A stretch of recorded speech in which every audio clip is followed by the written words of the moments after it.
તો એનજીટીએ જીએચસીએલ કંપનીને નોટિસ પાઠવી છે. નેશનલ ગ્રીન ટ્રિબ્યુનલે જીએચસીએલને નોટિસ પાઠવી છે. એનજીટીએ ગુજરાત સરકારને પણ નોટિસ આપી છે. આગામી સુનાવણી 25 માર્ચના રોજ થશે. કચ્છના બાડામાં જીએચસીએલ સોડા એશનો પ્લાન્ટ તૈયાર થઈ રહ્યો છે. જીએચસીએલના પ્રોજેક્ટ સામે પર્યાવરણ મામલે સવાલો ઉભા થઈ રહ્યા છે.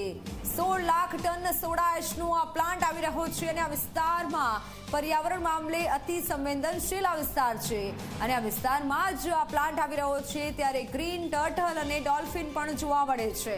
કચ્છના બાડા ગામના લોકો પ્રોજેક્ટનો વિરોધ કરી રહ્યા છે. છેલ્લા લાંબા સમયથી આ વિરોધ યથાવત છે ત્યારે આ મામલે અરજદારોએ પણ સવાલ ઉઠાવ્યા છે.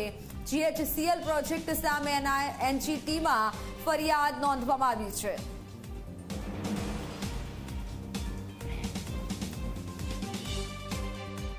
गुजरात के कच्छ इलाके में सोडा एश प्रोजेक्ट को लेकर स्थानीय लोग विरोध में हैं.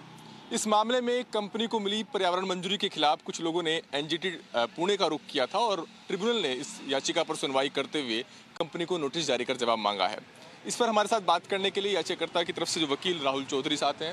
राहुल जी, जो याचिका में सवाल उठाए गए हैं, आखिर क्या कुछ कहा गया है याचिका में? देखिए, इस याचिका में हमने जो उनको पर्यावरण स्वीकृति दी गई थी, जो इन्वायरमेंट क्लियरेंस है, उसको हमने चैलेंज किया था.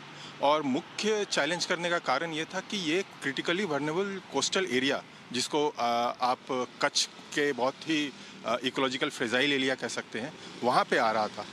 दूसरा इसमें था कि एक आपके EIA की गाइडलाइंस है, जिसमें अगर सोडा एश प्लांट अगर आ रहा है तो उसमें कुछ साइटिंग क्राइटेरियाज दिए गए हैं.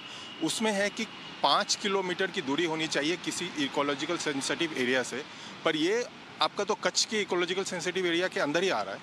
दूसरा इसमें है कि 500 मीटर कोस्टल से दूरी होनी चाहिए, जो कि वो भी कम से कम ये 200-250 मीटर के अंदर आ रहा है.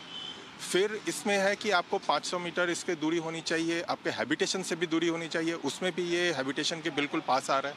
तो कुल मिला के अगला जो बाकी जो उनके जो मुद्दे उठाए गए हैं, उसमें है कि वहाँ पर जो पूरा एरिया है, जो कोस्टल बेल्ट, वो आपका ऑलिव रिडली टर्टल और बाकी जो दूसरे टर्टल्स हैं उसका वहाँ पर नेस्टिंग ग्राउंड्स है, जिसको उन्होंने कम्प्लीटली इग्नोर कर दिया है और उसके बारे में कोई खुलासा नहीं किया, जो कि उनको करनी चाहिए थी. एक सवाल सर इसमें ये भी है कि जिस कंपनी की आधार पर, रिपोर्ट के आधार पर ये मंजूरी दी गई, पर्यावरण मंजूरी, वो खुद गैर मान्यता प्राप्त है. नीरी का सवाल उठाया गया. तो सवाल इस बात को लेकर के भी है कि पर्यावरण मंजूरी के लिए जरूरी मानक थे, जिस रिपोर्ट पर यकीन किया गया, वो उसकी क्रेडिबिलिटी सवालों के घेरे में है.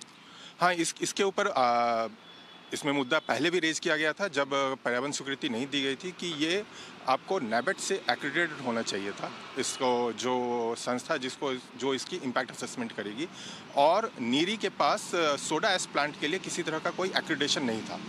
बाद में जो मिनिस्ट्री ने क्या किया कि उसी रिपोर्ट को किसी दूसरे संस्था को बोला वैलिडेट करने, जो कि कम्प्लीटली आपका गलत है प्रोसेस जो मिनिस्ट्री ने अपनाया.